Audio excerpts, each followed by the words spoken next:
Global visitors are counting the days when the so-called world's largest tourism, leisure, and entertainment project will open its doors once more in Dubai. Grateru Omori reports. Local and international tourists brace themselves for months of fun, food, endless entertainment, and shopping as Global Village reopens on the 23rd of October for Season 28. The region's leading multicultural family destination for entertainment, dining, shopping, and attractions will start welcoming visitors on October 18 and reopen for 194 days until April 28, 2024. The family park will reopen a week earlier this year in response to the overwhelming demand and to let everyone enjoy an extended period of thrilling entertainment, cultural diversity, and unparalleled attractions. Visitors will enjoy more than 6 months of vibrant atmosphere, captivating shows, and unique shopping opportunities as 90 countries gathered together in one place.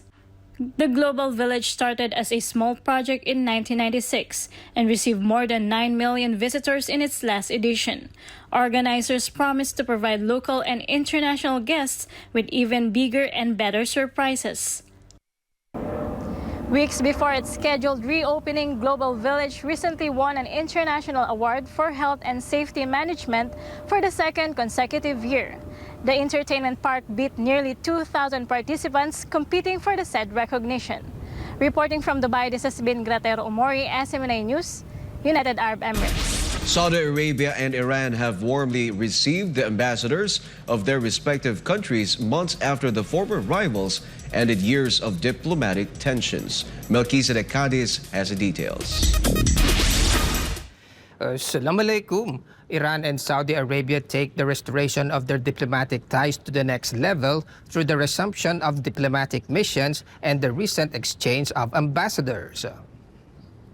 Tehran and Riyadh, two major oil producers in the Middle East, agreed to fully restore their diplomatic ties through a peace deal brokered by China in March. Iran also made the first step to reopen both its consulate in the Saudi city of Jeddah and its embassy in Riyadh.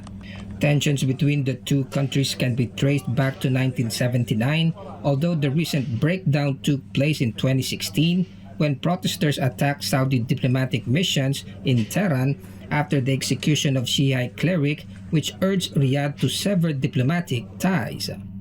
Riyadh warmly received Iranian ambassador to Saudi Arabia Alireza Ianati on Tuesday, while its Saudi counterpart Abdullah bin Saud Al Nahyan arrived in Tehran on the same day. Saudi Arabia anticipates a future visit from the Iranian President Ibrahim Raisi after he received an invitation from Saudi King Salman bin Abdulaziz Al Saud. Barakallahu fikum jami'an. Kan hada Melchizedek Cadiz sa akhbar SMNA Kuwait. The ASEAN Summit is recently concluded, and among the top leaders invited to this event is India's Prime Minister. He conveyed that the 21st century is a century of Asia and reiterated his support for the region. Andres Santos tells us more. Indian Prime Minister Narendra Modi attended the 20th ASEAN-India Summit hosted by Indonesia, wherein he emphasized the significance of the bloc and India's East policy, as well as its critical role in the Indo-Pacific Initiative. Modi said, quote, "The ASEAN group stands as the epicenter of growth in ASEAN affairs, valuing the inclusion of all voices. ASEAN has played a significant role in global development, reflecting the ideals of unity, shared destiny, and a common future. As we assume the Indian G20 presidency, we recognize that the 21st century is the century of Asia." The Indian Prime Minister also reiterated his country's strong support for ASEAN and highlighted the resilience of their cooperation in various sectors. Meanwhile, Indonesian President Joko Widodo said that while the cooperation between ASEAN and India has not yet yielded any substantial benefits for the people, it was important to enhance this partnership, particularly given the immense potential of the Indian Ocean. Widodo pointed out that the Indian Ocean's vast expanse connects 33 countries with a combined population of 2.9 billion people and contributes to 1/5 of the global GDP by 2025. The 43rd ASEAN Summit in Indonesia, the current chair of the ASEAN this year,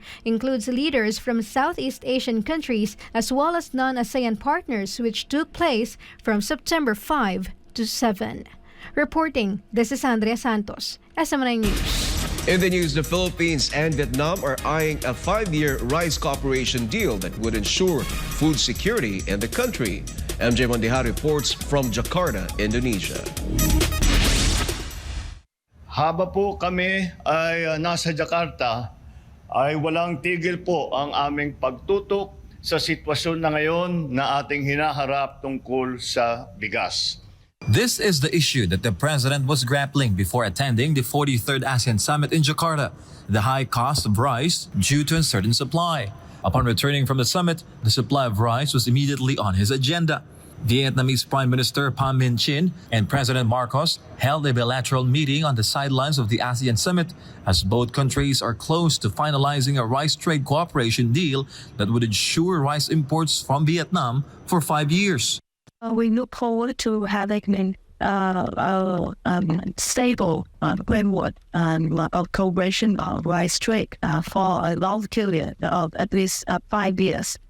In the Philippines, we have put the frontier sector as a priority in our economic planning and transformation on agriculture, especially with the interface of what we are anticipating in terms of the El Nino and the drought that it brings. In 2008, the Philippines and Vietnam signed a memorandum of agreement to import 1.5 million metric tons of Vietnamese rice from 2008 to 2010. However, this was affected by the rice tariffication law in 2019, and rice imports from Vietnam did not materialize.